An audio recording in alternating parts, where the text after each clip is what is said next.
Welcome back to a brand new episode of the A-Game. On this episode, we'll go over the tough loss for your Mountaineer football team, the upcoming App State basketball season, and your Mountaineer field hockey team and their incredible run in the MAC tournament.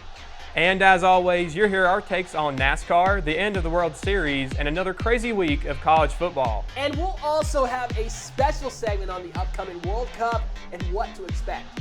All these things and more coming to you right now on the A-Game.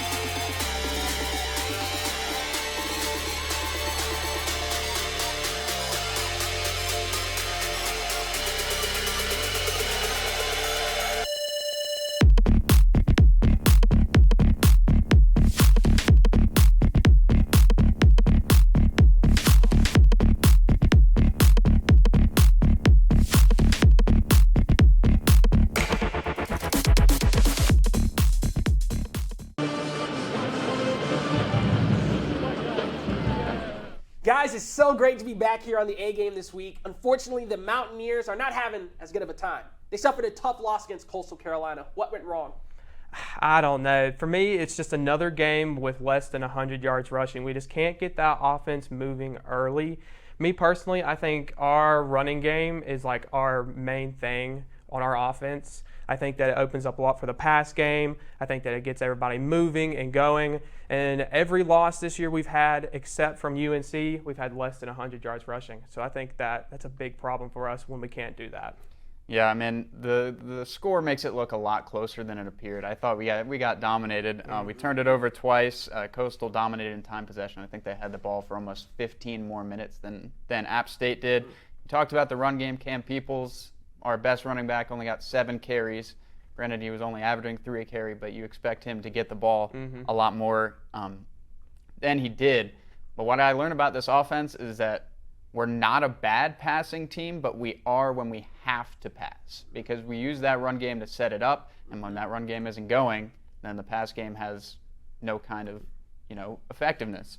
And then lastly, the defense looked very lost, especially on trick plays or gadget plays where there was a lot of movement pre-snap, and I think that killed us in the end. Yeah, no, Grayson McCall, 18 for 26 on 253 yards and 2 touchdowns. Chase Bryce, 19 for 28, 279 yards, 2 touchdowns, 1 interception. Daetrich Harrington got a touchdown, though. Look, I knew we'd lose. This is not a Sun Belt championship winning team. For some reason, going into this year, I kind of felt, this is not a Sun Belt winning team. Sean Clark, is it time to go? I hope not. But, guys, while we got some time, we got to talk about the field hockey team. I got to talk about it. Look, I love this field hockey squad so much. I've been covering them this entire year. This whole team is so nice, and they play with tenacity. I don't know about the other field hockey teams in the MAC, in the MAC, but I know this one deserved to get as far as they did. Coach Megan Dawson, head coach of the year. Love her energy. She would always say, yes, you can. Whenever the girls are like, I can't do it. Yes, you can. Sarah Farrell, Addie Clark, Pauline Mangold, all MAC second team. Anna Smorelli, Frederick Stegen, all MAC first team. Frederick Stegen in herself is legit. She is the MAC offensive player of the year. Guys, I know I'm getting carried away. I know we got a time limit that I got to follow, but I just got to say, 10-game winning streak. They ended 14-6. They started the season 0-5. That is an incredible effort from this field hockey team. And I know we don't talk about field hockey enough, but it's sports like these, when they go on runs like this, that make you sit back and say, oh yeah, man, those girls can play. So, but like I said, we could talk about field hockey for this entire broadcast. Congratulations to them once again. But basketball. Jeff, what do you think, my man? Yeah, so our expectations for the season are, I don't know. We don't know. To be quite honest, we lost 4 starters from last season with Justin Forrest, Michael O'Monesi, Adrian Delphin, James Lewis Jr. All of them are gone. A lot of those spots have been taken up, those roster spots have been taken up by transfers who, we don't really know what we're going to get out of them. I think some returning players like Christopher Mantis, Michael Eads Jr. are going to have to step up a lot because, again, we don't know how this team is going to mesh. I think that's going to be something that's really interesting to watch for the first month of the season, as you have all these new faces from different places. How are they going to come together and work together as a team? Yeah, I'm actually really excited to learn more about this team and this squad because we have a program record 17 home games this year. And it's a program that's already growing. It's getting more attendance and that kind of stuff. So I hope this year we can really dive into it more, especially me because I'm a little bit foreign into it all. But I'm actually really excited to see how we go and see the attendance as it starts going up and more buzz around here goes to basketball because it's usually just football. But I think there's a chance that there could be a little bit more buzz for basketball. It could be a little bit bigger. When you have a head coach like Dustin Kearns leading you into the fire, this is his 5th year coaching. This is a perfect leader for this squad. Now, losing players like Justin Forrest and Adrian Delph, that hurts a little bit. A lot. You know what also hurts? Not seeing Adrian Delph get drafted into the G League or something, but hopefully Adrian Delph finds his place. But for this Mountaineers team this year, we're going to Louisville on the road. I want to talk about this game real quick. We're losing to Louisville on the road. There's no shot. We're not going to be like... Did you not hear about Louisville's preseason exhibition game? They lost to Lenore Ryan by 10. Yes. As a Hickory native. Hold on.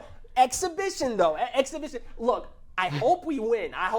But I don't know if we're going to be a Loyola Marymount and go on a Sister Jean run. But, hey, if we beat Louisville, that would be a story, wouldn't it? Yeah, I mean, as a Hickory, North Carolina native, I was very excited to see Lenore Ryan beat Louisville. So, I mean, hey, there's a chance, right? There's a chance. You never know. But I'm excited to see how the season goes and progresses along. I really am. Well, my friend, you might be the only Lenore Ryan fan out there who's happy to see the team beat Louisville. But, guys, don't go anywhere because after the break, we'll talk about the end of the field hockey season and the start of some winter sports here at App State.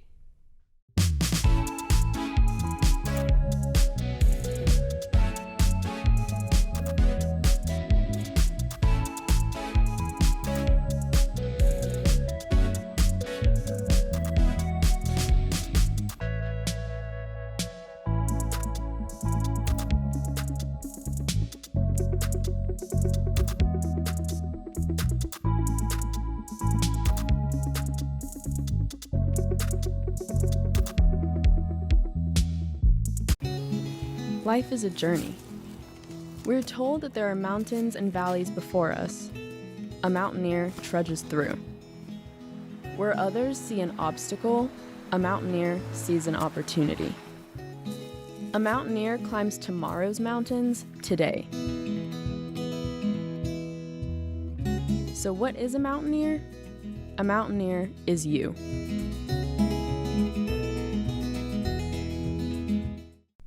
Welcome back to the A-Game. Now let's hear about field hockey and the start of winter sports here at App State. App State's wrestling team started the 2022-2023 season in Raleigh against NC State.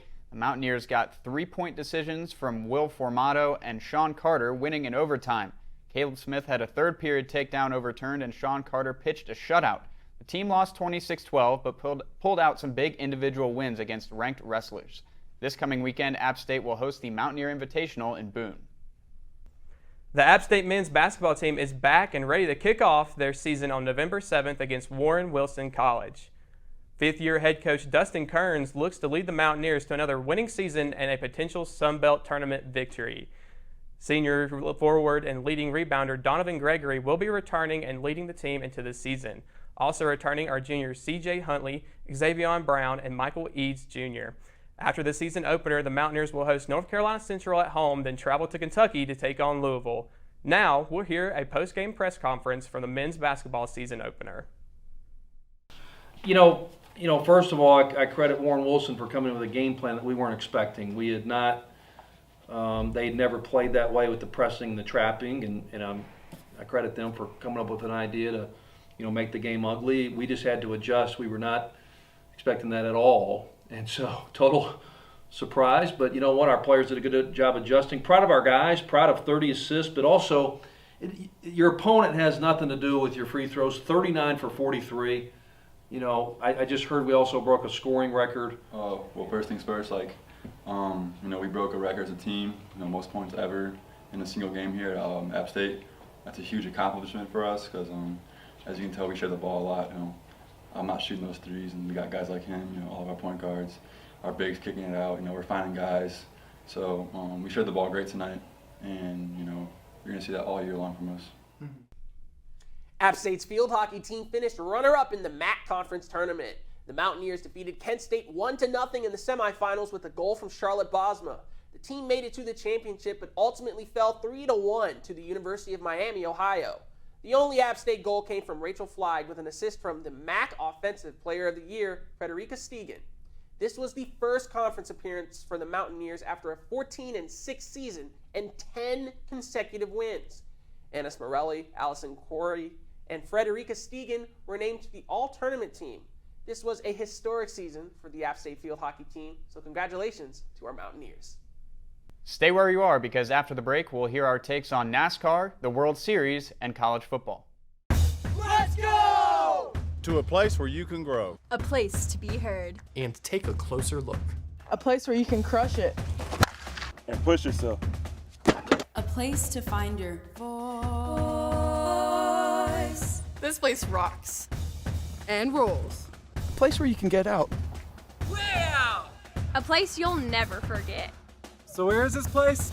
Let me show you.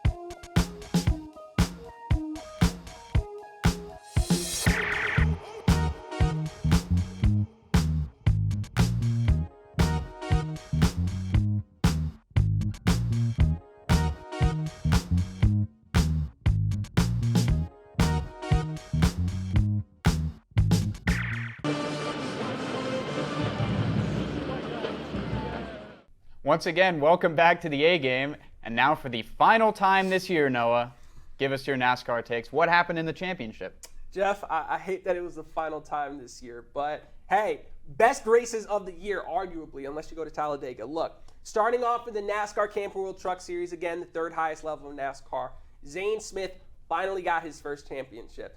Imagine coming runner-up 2 years in a row to the same guy, and then that guy finished his runner-up to you. Zane Smith won the championship. Ben Rhodes finished second. Ty Majeski and Chandler Smith also had great showings. But it was Zane Smith's year. You know, like I said, imagine coming up runner-up twice. Man, imagine saying that 2 times fast. Now we get to the Xfinity Series Championship. On last episode, I talked about Ty Gibbs and the controversial thing he said about comparing himself to Jesus. He did apologize. He profusely apologized. You know, he's a 19-year-old kid and he's learning from it. He outran 3 of Dale Earnhardt Jr.'s cars to win the championship. He outran Justin Allgaier, favorite Noah Gragson, and Josh Berry as well. Fastest car all day, and it was incredible to see a kid that young wheel it. So he won the championship.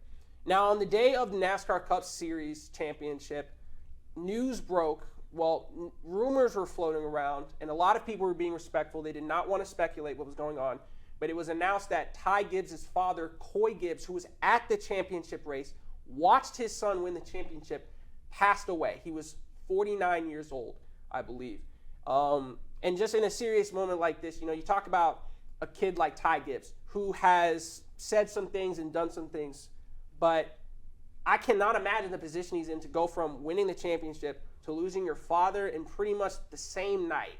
So for everybody who's getting on to Ty Gibbs' layoff, me included, look, I was very, very harsh on the kid for what he did at Martinsville, spinning his teammate out, you know, saying, oh, it's okay because Jesus was persecuted. Look, we all make mistakes. He's a young kid and he just lost his dad. And I think if there's any sort of peace that Ty Gibbs can have is that his dad got to watch him win a championship outright. So rest in peace to Coy Gibbs. Congratulations to Ty Gibbs, now on the NASCAR Cup Series Championship side of things. Joe Gibbs had a car in the championship driven by Christopher Bell. They had heavy hearts. Christopher Bell was running good all day, but unfortunately did not have the power to pass Joey Logano. Neither did Ross Chastain. And Chase Elliott, everybody in the NASCAR world likes Chase Elliott. Hunter, I know you know a little bit. Everybody talks about Chase Elliott, but Chase Elliott got spun by Ross Chastain, you know, another controversial move there. But when you're racing for the championship, people will get spun. But the champion in the NASCAR Cup Series was Joey Logano. He's a 2-time champion now. He's only 32 years old. I believe he has more than 30 wins. Very solid driver, very solid race for that Penske racing team. Honestly, I'm kind of sad that the season is over. You would have liked it to end on a happier note unfortunately, with the passing of Coy Gibbs.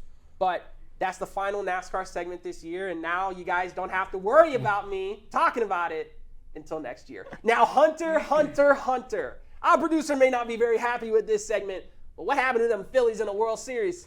Yeah, it was a really great series. Houston just won it the other day in 6 games, 4-2. I mean, before I get into Houston, I want to get into this Philly team because as much crap as I give Eric, as much crap as I give all Phillies fans, it was a great season for the Phillies. They weren't supposed to be there. They fired their manager halfway through the season. They probably shouldn't have been there. Went against the Braves. The Braves just came off a World Series win. They shouldn't have been there, but they pitched great. They hit great. Bryce Harper he is good. He's really good. He's going to be good for years, too. So they shouldn't have been there. They got hot in the playoffs, beat the Braves, beat the Padres, took Houston to 6 games. I mean, a lot of teams in the AL can't say they took Houston to 6 games. They can't.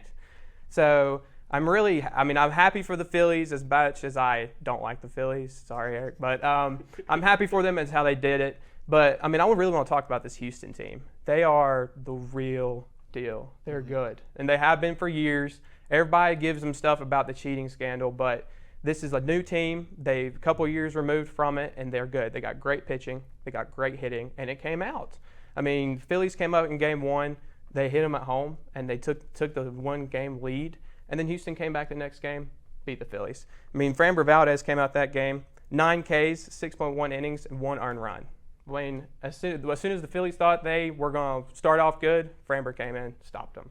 Okay, let's go to game 3. Phillies hits 5 home runs, wins 7-0. That's huge. That's big, especially in a World Series. Next game, combined no-hitter for the Astros. It's like every time the Phillies got a little bit of hope, Astros came in, took it away. Every time. Great pitching, great bullpen. And I'm really happy for Dusty Baker. He's a great manager, great guy. Everything he's done for the sport and everything. He's just a good all-around guy. Deserves it so much.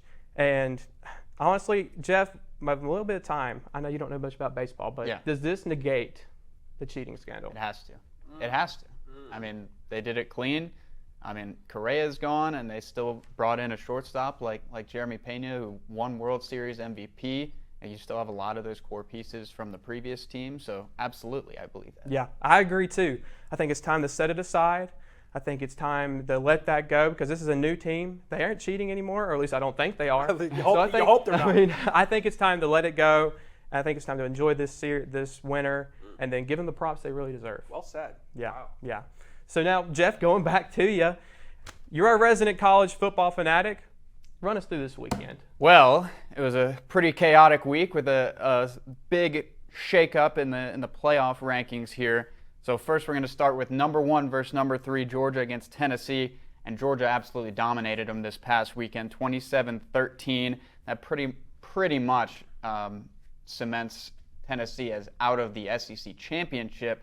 But they may still have a chance at the playoff. It's an outside chance, but they're hoping for mass chaos. Georgia, again, asserted their dominance. They're far and away the best team in college football right now. The number 2 team, Ohio State, this game flew under the radar, but they stunk against Northwestern. They somehow managed to win 21-7, I think, but Northwestern, if you know anything about them, they are bad at football. But Ohio State really struggled to beat them. And then I may or may not have called this on the show, but Clemson loses on the road against Notre Dame. It had to happen eventually. Clemson's quarterbacks have been stinking the past few weeks, and then they finally played a capable defense of stopping them, and DJ was terrible. He was terrible. Yeah. So Clemson, again, they still have a chance at the college football playoff, but, you know, it's going to be tough. They will have to win out, pretty much. And I think this was the biggest surprise, number 6, Alabama losing at LSU in overtime. Listen, I know LSU is a very good team, but a lot of people, you know, going into that game were wondering, why is LSU number 10 in the nation? You know, they're good, but are they really good? And then there they went and beat Alabama in overtime. Alabama's pretty much out of the playoff now, which, you know, America rejoice. But a lot of credit goes to Brian Kelly, who made that pretty difficult decision to leave Notre Dame as their head coach and go to a program like LSU. There was a lot of skepticism early on whether he made the right decision, but I think he made the right decision at this point. Now looking ahead to this week, got a few big games. Alabama plays again. They go against Ole Miss. Ole Miss is still fighting for that chance to represent the SEC West in the SEC championship game. UCF Tulane is a big game, which, yeah, crazy. But that's going to be pretty much for the group of 5 spot in the New Year's 6 bowl games. And the biggest game will be TCU at Texas, the biggest test the Horned Frogs have left for this season. Horned Frogs versus Longhorns, right? Okay, Texas. Hey, everything's bigger in Texas. Guys, before we get to the end of the segment. Yeah. We're not ending the show yet. Not yet. We're not ending the show at all. What's up with Nick Saban? I just want to hear your opinion on him real quick. I don't know what's going on. It's rather odd to see Alabama struggling like this. I mean, hold on a second. I said struggling when they have 2 losses, but it's kind of like uncharacteristic to lose lose 2 games in a season. I think that just shows to him, but I really don't know. Yeah, this is, I think, the second time he's lost multiple regular season games in the past few years. I wouldn't panic too much. Their expectations are the ceiling, so I mean, it's not all bad in Alabama right now. They've still got a little bit to play for, but surely a disappointing year for them. Well, stay where you are, guys, because after the break, we'll hear from our very own Eric and Buenos Dias Boone co-producer Alex Urquiza about the upcoming 2022 World Cup.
Welcome back. Now we'll hear from Eric and Alex about their thoughts about the upcoming World Cup.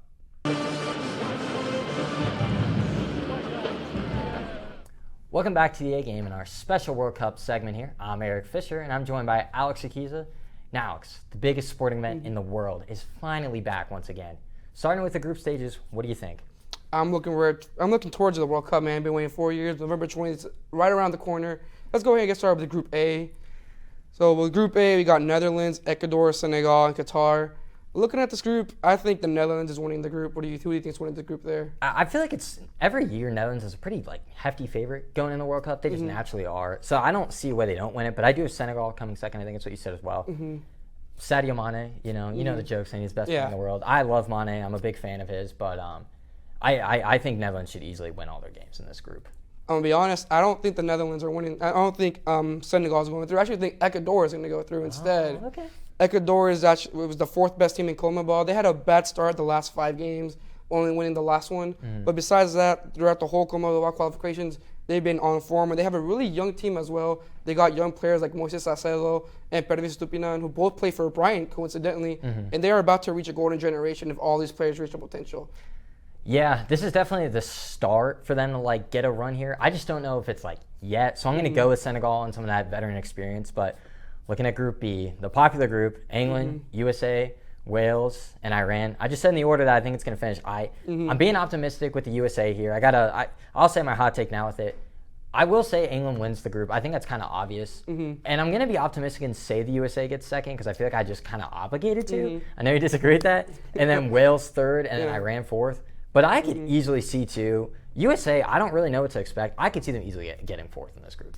I see USA in fourth in the group just because the manager's not doing well. McKennie's injured. Ricardo Pepi's not been playing well. Then you also got Pulisic is falling off. Then in England, you got Saka, Kane that are in form at the moment. Then you also, for Iran, they got Mehdi Taremi, who plays for Porto, who's got 11 goals and assists this season. So he's going to be a target man for Iran that I think can actually be a danger point and can actually beat USA with that. Yeah, definitely. And picking up some pace here, going to Group C. I feel like this one, a little controversial. Mexico, it's hard to read them this year. I'm going to go Argentina first, and then Poland, and then Mexico doesn't make it out of the group stage. Yeah. I'm going to be biased. Argentina first and Mexico second, just because Mexico always surprises people in the World Cup. That's every true. time. They 2010, we beat France in the group. No one saw that coming. 2014, we tied with Brazil. No one saw that coming. 2018, we beat the champions in Germany. No one saw it coming. And we always surprise people. Even right now when we're not doing great, we always somehow surprise people. So I think we'll get second. Yeah, that's a fair take. I definitely get that one. And then Group D, France heavy favorites. Ireland coming out first, and then Denmark moving on as well, and Australia missing out. Yeah, exact same here. Yeah, there's not much to talk about in that one. And then Group B is very interesting. I like this Japan team, but I still go Spain and Germany moving on. No, definitely. Yeah, this Japan team has a lot of young players like Tomiyasu, Mitoma that plays at Brighton, and Kubo, but at the same time, they're just not at that point yet. They can't compete with Germany or Spain at the moment. They're just not there yet. Yeah, Spain, I have a little bit of a dark horse there, but going to Group F, Belgium, always a heavy favorite. I have them taking first. And then actually, I have Canada moving on instead of Croatia. That's a good take, but I saw Alphonso Davies just got injury at Bayern. So because of that, now I lean more towards Croatia. But I was working between, but now I think Croatia just. Yeah, I'd be a lot more confident in that if Davies was healthy, but with that, it's questionable. I still see Canada moving on. Group G, Brazil, and then going first. And I have Serbia actually moving on here as well. Exact same here. Yeah. Exact same. And then Group H finishing off. I have Uruguay winning this group, and then Portugal moving on in second. But I like the South Korean team, but I still think it's Exactly here. Uruguay just looks. I feel like Uruguay is a dark horse actually this World Cup. Yeah, you got Cavani and Suarez, a veteran. Then you got young players like Valverde. He's not that young, but you got Valverde, Lucas Torreira, who are just get a good young core coming through. They definitely have a good balance. I think they're one of the better balanced teams going to the World Cup. But really quick, I want to give one player to watch here. Obviously, you can say Messi, Ronaldo, big things there. But Jordi Alba, I think that Spain team will be interesting. I think he's definitely a player to watch going into it. But you have any players to watch? Really Messi, that's the one you want to watch. If it reaches the final, it could possibly be his 1,000th game.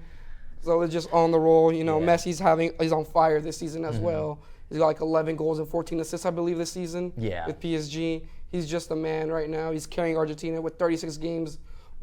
They're 36 games undefeated right now, Argentina. So I think Messi's going to be the one to carry them. It would almost be like poetic to see him win it, and that's why my winner, I do have Argentina. Yeah, I would love to see it. My heart says Argentina just because I love Messi, but my brain says Brazil. The Brazil attack is just way too stacked. You got Vinicius Jr., Neymar, Gabriel Jesus. And then you got Martinelli, who just got caught up, who has been one of the most informed wingers in the Premier League. Yeah, that's fair. No biasness coming out there, but that's it for this segment. Thank you for tuning in. I really appreciate it, but I'm going with Argentina. Got to go with the optimism here, but back to you guys in the studio. Well, as always, thanks for tuning in to this week's episode of The A-Game. But make sure to keep following us for all your sports news. Make sure to follow us on Instagram and Twitter at The A-Game Sports, and to check out App TV on YouTube. On behalf of myself, my co-hosts, all the people in the back, thanks for tuning in, and we'll see you next week.